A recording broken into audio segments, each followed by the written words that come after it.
You are listening to a MetalExpressRadio.com interview. Enjoy. You don't sound like a very typical German band. I think I can hear some influences from the 80s here. Yes. and that goes for all the members? That's right, yeah. I think for me, my roots were the old things like, what should I say, Iron Maiden, Judas Priest, all this kind of stuff are the roots. And my hero of singing was Ronnie James Dio.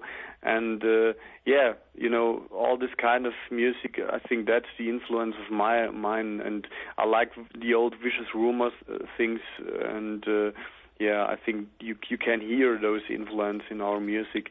And the other members, the roots of them are all, I think, the same bands like Judas Priest, Iron Maiden, and stuff like that. But everybody just goes in different ways when they do their own thing. For example, Faith plays very much this funk metal stuff at the early 90s, and Rudy and me, we played more the progressive thing like Queensryche or Dream Theater or kind of it. But the roots are very very American, I just want to say, When I received your album, I had an experience like I had in the late 80s. I received an album by Grim Reaper called Rock You to Hell with a very brutal artwork on the cover, and it contained excellent heavy metal. Yeah. What is the thing about the artwork here? Is this kind of your image, or is that a concept on the album? Yeah, I can't explain that not in another few words. It took a little time, but let's try. This all the stuff of the lyrics, all the things about the lyrics are about horror stories, because I am a very great fan of all the Stephen King books, all the Stephen King stories. I've read every book. I had every book in German and English and kind of that.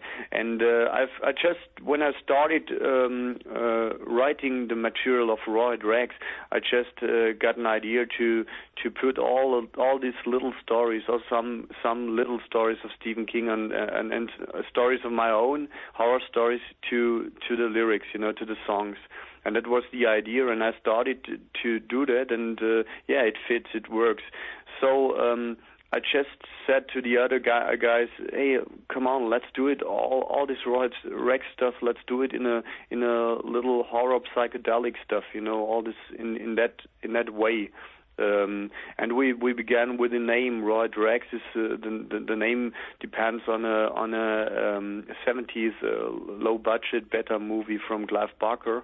It's called Rawhead Rexx, and it's an English movie with a very cheap and bad story. It's about a monster who's gonna wake up again and who's killing all the people in a small village, and it's very stupid, this story. But the idea and the name Rawhead Rexx, we enjoyed it, and and I think the whole thing is about this horror, psychedelic horror thing, and so the cover is just a thing about this monster, this mixture of human being and a mutant, and he's gonna cut his heart out because of he wanna just lose the last thing of human being in he just wanna be only a monster, and it's a kind of breaking free. So. I think that's the whole thing. It's not the image at all, because we don't drink blood on stage, and we don't eat some snakes or kind of that. We just I think we just wanna get a little bit this horror feeling, and that's the thing about the cover.